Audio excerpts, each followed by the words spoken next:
അസ്സലാമു അലൈക്കും വറഹ്മത്തുള്ളാഹി. വേദിയിലുള്ള പാറക്കടവ് സാർ, ചേക്കുട്ടി സാർ, മറ്റ് സംഘടനാ ഭാരവാഹികളെ, പ്രിയപ്പെട്ട സുഹൃത്തുക്കളെ, സത്യത്തിൽ നമ്മൾ പല പരിപാടികളും നടത്താറുണ്ടെങ്കിലും അതിൽ നിന്നൊക്കെ വ്യത്യസ്തമായിട്ടുള്ള ഒരു വികാരത്തോടു കൂടിയാണ് നമ്മളൊക്കെ ഇവിടെ ഇരിക്കുന്നത്. നമുക്കറിയാം, ഗസയിൽ ഫലസ്തീനിൽ നടന്നുകൊണ്ടിരിക്കുന്ന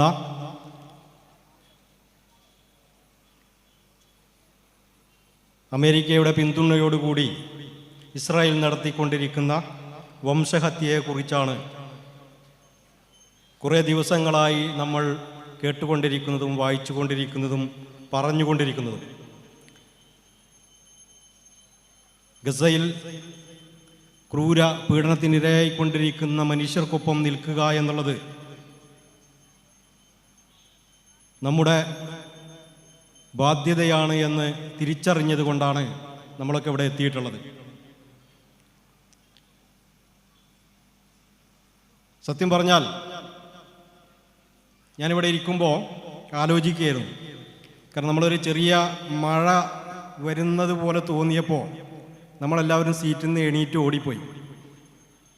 അപ്പോൾ ഞാൻ അങ്ങനെ ആലോചിച്ചത്, ഗസയിലെ മനുഷ്യർ, അവർക്ക് മുകളിൽ നിരന്തരമായി ബോംബ് വർഷിക്കപ്പെടുമ്പോഴും അവരതിനെ പ്രതിരോധിച്ചുകൊണ്ട് സധൈര്യം അവിടെ നിലകൊള്ളുന്നു എന്നുള്ളതാണ്. അവിടെ ഇച്ഛാശക്തിയെ, ഇത്രയധികം പീഡനങ്ങൾ, ഇത്രയധികം ദുരിതങ്ങൾ അവർക്കുണ്ടായിട്ടും പട്ടിണി കിടന്ന് എണീറ്റ് നടക്കാൻ പറ്റാത്ത സാഹചര്യത്തിലും അവർക്ക് അവിടെ ഇച്ഛാശക്തി, അത് നമുക്ക് പാഠമാകേണ്ടതുണ്ട് എന്ന് തോന്നുന്നു. കാരണം ഒരു മഴ വരുമ്പോഴേക്ക് നമുക്ക് വലിയ വേവലാതി വരുന്നു. അതിനേക്കാൾ വലിയ ഭീകരാവസ്ഥയിൽ അവരെങ്ങനെ കഴിഞ്ഞുകൂടുന്നു എന്നുള്ളത് നമ്മൾ ചിന്തിച്ച് നോക്കേണ്ടതുണ്ട്. ഈ ഗസ എന്ന് പറഞ്ഞാൽ, നമ്മൾ സാധാരണ ഇപ്പോൾ പറഞ്ഞുകൊണ്ടിരിക്കുന്നത് ഗസയെക്കുറിച്ച് മാത്രമാണ്. ഗസ എന്ന് പറയുന്നത് ഫലസ്തീനിൻ്റെ ഒരു ചെറിയ ഭാഗം മാത്രമാണ്. ഇസ്രായേൽ ഫലസ്തീനിൻ്റെ 85% സ്ഥലങ്ങൾ ഇതിനടക്കം കയ്യേറി കഴിഞ്ഞു എന്നാണ് പറയുന്നത്. ഗസ എന്ന് പറയുന്ന ഒരു പ്രദേശത്തിന് ചുറ്റുഭാഗത്തുള്ള ഏരിയ മുഴുവൻ ഈ ഇസ്രായേലിൻ്റെ കയ്യിലാണ്. ഈ ഒരു ദ്വീപ് പോലെ കുടുങ്ങിക്കിടക്കുന്ന ഒരു ജനസമൂഹമാണ് ഗസയിലുള്ളത്. ഇപ്പോൾ നമ്മൾ ഗസയിൽ നിന്ന് പലായനം ചെയ്യുന്നു എന്ന് പറയുന്നുണ്ട്. ഗസയിൽ നിന്ന് പലായനം ചെയ്യുന്നു എന്ന് പറയുമ്പോൾ മറ്റൊരു രാജ്യത്തേക്ക് പലായനം ചെയ്യല്ല, ഒരു സ്ഥലത്ത് നിന്ന് അടുത്തൊരു പ്രദേശത്തേക്ക് അവർ മാറി നിൽക്കുന്നു എന്നുള്ള, അതിനാണ് നമ്മൾ പലായനം എന്ന് പറയുന്നത്. ഇപ്പോൾ കഴിഞ്ഞ ദിവസം ഇന്ത്യയിലെ ഫലസ്തീൻ അംബാസഡർ സംസാരിക്കുമ്പോൾ പറഞ്ഞു, അദ്ദേഹം ജീവിച്ചത് ക്യാമ്പിലാണെന്ന്. സ്വന്തം നമ്മൾ ജനിച്ചു വളർന്ന ഒരു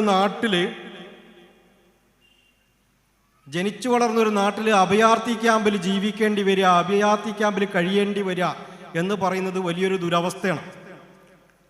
അദ്ദേഹം പറഞ്ഞു, അദ്ദേഹം വളർന്നത് അഭയാർത്ഥി ക്യാമ്പിലാണ്, അദ്ദേഹത്തിൻ്റെ കുടുംബം ഇപ്പോഴും കഴിയുന്നത് അഭയാർത്ഥി ക്യാമ്പിലാണ്. അഭയാർത്ഥി ക്യാമ്പ് എന്ന് പറയുന്നത് ഗസക്ക് അല്ലെങ്കിൽ ഫലസ്തീന് പുറത്തുള്ളൊരു പ്രദേശമല്ല. നമ്മൾ സ്വന്തം വീട്ടിൽ, നമ്മൾ സ്വന്തം നാട്ടിൽ ആട്ടിയോടിപ്പെടുക്കുക അല്ലെങ്കിൽ മാറ്റി നിർത്തപ്പെടുകയും അവിടെ നിന്ന് അടിച്ചിറക്കപ്പെടുകയും ചെയ്യുന്ന ഒരു ദുരവസ്ഥയെക്കുറിച്ച് നമ്മളൊന്ന് ആലോചിച്ചാൽ മതി. നമ്മളൊരു ദിവസം രാവിലെ എണീക്കുമ്പോൾ നമ്മൾ ഈ കിടന്നുറങ്ങിയ വീട് ഇല്ല, അവിടെ നമ്മുടെ കൂടെ കിടന്നുറങ്ങിയ മനുഷ്യന്മാർ മരിച്ചു പോയിരിക്കുന്നു. നമ്മുടെ ചുറ്റുഭാഗമുള്ള വീടുകൾ നശിച്ചിരിക്കുന്നു, അല്ലെങ്കിൽ ചുറ്റുഭാഗമുള്ള മനുഷ്യർ മരിച്ചു പോയിരിക്കുന്നു. ഇങ്ങനൊരു അവസ്ഥ നമ്മൾ നമ്മുടെ ജീവിതവുമായി ചേർത്ത് വെക്കുമ്പോഴാണ് അതിൻ്റെ ഒരു ഭീകരത നമുക്ക് മനസ്സിലാക്കാൻ പറ്റുള്ളൂ. നമ്മൾ ഗസ എന്ന് പറയുമ്പോഴും വലിയൊരു ഏരിയ ആയിട്ടാണ് നമ്മൾ ഗസയെ സങ്കല്പിക്കുന്നത്. അത് ഫലസ്തീനിൻ്റെ ഒരു പ്രദേശം, ഒരു ഏരിയ മാത്രമാണ്. ഫലസ്തീൻ എന്ന് പറയുന്നത് കുറച്ചും കൂടി വിശാലമായ ഒരു പ്രദേശമായിരുന്നു, പക്ഷേ അത് മുഴുവൻ ഇസ്രായേൽ കൈയടക്കി കഴിഞ്ഞു. ഇപ്പോൾ ഈ 4 ഭാഗത്തുനിന്നും ഈ ഇസ്രായേൽ പട്ടാളം ഇവിടുത്തെ ജനങ്ങളെ വീർപ്പ് മുട്ടിച്ചുകൊണ്ടിരിക്കുകയാണ്. അവിടെ ഭക്ഷണം നിഷേധിക്കപ്പെടുകയാണ്. ഇവർക്ക് പുറത്തു പോകണമെങ്കിൽ, ആ ഗസയിൽ നിന്ന് അവർ ജീവിക്കുന്ന പ്രദേശത്ത് നിന്ന് പുറത്തു പോകണമെങ്കിൽ അവർക്ക് ഫലസ്തീൻ്റെ ഇസ്രായേലിൻ്റെ സഹായം ഇല്ലാതെ പുറത്തു കിടക്കാൻ പറ്റില്ല. അതുകൊണ്ടാണ് ഇവർ ഭക്ഷണത്തിന് വേണ്ടി പോകുമ്പോൾ, അതേപോലെ തന്നെ ഇവർ പലായനം ചെയ്യപ്പെടുമ്പോഴും വെടിയുണ്ടകളേൽക്കുകയും മരിച്ചു വീഴുകയും ചെയ്യുന്നത്. കാരണം അവർക്ക് അവിടെ നിന്ന് രക്ഷപ്പെടാൻ ഒരു വഴി പോലുമില്ല. അപ്പം അത്രയും ഒരു വലിയ ദുരവസ്ഥയിലാണ് ഗസയിലെ മനുഷ്യരുള്ളത്. ആ മനുഷ്യർക്കൊപ്പം ഐക്യദാർഢ്യപ്പെടുക എന്ന് പറയുന്നത് അവരുടെ വേദനകൾ മനസ്സിലാക്കുക എന്നുള്ളതാണ്, അവരുടെ ദുരവസ്ഥ മനസ്സിലാക്കുക എന്നുള്ളതാണ്. അവർക്ക് അവരെ എതിർക്കാൻ വേണ്ടി, അവരെ ഇല്ലാതാക്കാൻ വേണ്ടി നടത്തിക്കൊണ്ടിരിക്കുന്ന ഈ ഇസ്രായേലിനെതിരെ വൈകാരികമായും മാനസികമായെങ്കിലും നമ്മൾ വിരുദ്ധമായി നിൽക്കുക എന്നുള്ളതാണ്.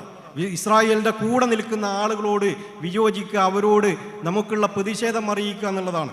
അങ്ങനെയൊക്കെ വരുമ്പോഴാണ് ഇത്തരം ചെറിയ സദസ്സുകൾ പോലും, ഇത്തരം ചെറിയ ഇരിപ്പ് പോലും വലിയൊരു പ്രതിഷേധമായി മാറുന്നത്.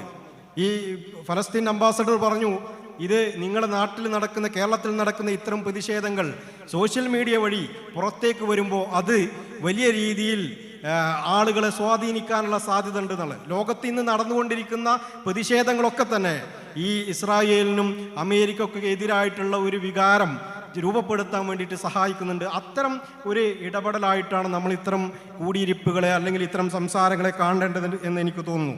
ഞാൻ കൂടുതൽ സംസാരിക്കുന്നില്ല, ഞാനൊരു കവിത ആലപിച്ചിട്ട് നിർത്താം. ഫലസ്തീൻ കവിയായിട്ടുള്ള ഖാലിദ് ജുമ എഴുതിയിട്ടുള്ള ഒരു കവിത അൻസിഫ് അബു വിവർത്തനം ചെയ്തിട്ടുള്ളതാണ്. ഫലസ്തീൻ കവിയാണ് അദ്ദേഹം. ഞാൻ നേരത്തെ പറഞ്ഞതുപോലെ ക്യാമ്പിൽ ജീവിച്ച് വളർന്ന ഒരു ആളാണ്. ഓ ഗാസയിലെ വികൃതി കുട്ടികളെ, ഓ ഗാസയിലെ വികൃതി കുട്ടികളെ, എൻ്റെ ജലിനടിയിൽ നിങ്ങളുടെ നിലവിളികൾ കൊണ്ട് എന്നെ നിരന്തരം ശല്യപ്പെടുത്തിയവരെ, എൻ്റെ ജനലിനടിയിൽ നിങ്ങളുടെ നിലവിളികൾ കൊണ്ട് എന്നെ നിരന്തരം ശല്യപ്പെടുത്തിയവരെ, ഓരോ പ്രഭാതവും ബഹളങ്ങളും അലങ്കോലങ്ങളും കൊണ്ട് നിറച്ചവരെ, ഓരോ പ്രഭാതവും ബഹളങ്ങളും അലങ്കോലങ്ങളും കൊണ്ട് നിറച്ചവരെ, എൻ്റെ പൂപ്പാത്രം തകർക്കുകയും എൻ്റെ ബാൽക്കണിയിലെ ഒറ്റപ്പൂ മോഷ്ടിക്കുകയും ചെയ്തവരെ,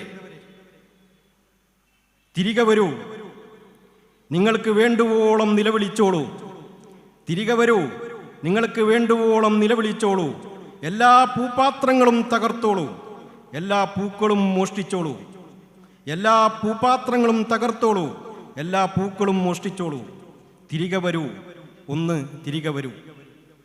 തിരികെ വരാൻ ഗസയിൽ കുട്ടികൾ ബാക്കിയില്ല. നിതീഷ് നാരായണൻ എന്നൊരാൾ ഫേസ്ബുക്കിൽ എഴുതിയൊരു കുറിപ്പുണ്ട്. ആ കുറിപ്പിൻ്റെ അവസാനത്തെ 2 വരി എനിക്ക് വളരെ ഉള്ളിൽ തട്ടി തോന്നി. ഞാനത് പറഞ്ഞുകൊണ്ട് നിർത്താം. ഗസയിൽ പിറക്കാതിരുന്നത് കൊണ്ട് നമ്മൾ ബാക്കിയായി, ഗസയിൽ പിറക്കാതിരുന്നത് കൊണ്ട് നമ്മൾ ബാക്കി, മിണ്ടാതിരുന്നത് കൊണ്ട് നമ്മൾ ഗസയിലെ കുഞ്ഞുങ്ങൾ മരിക്കുന്നതിന് മുമ്പ് മരിച്ചും പോയി.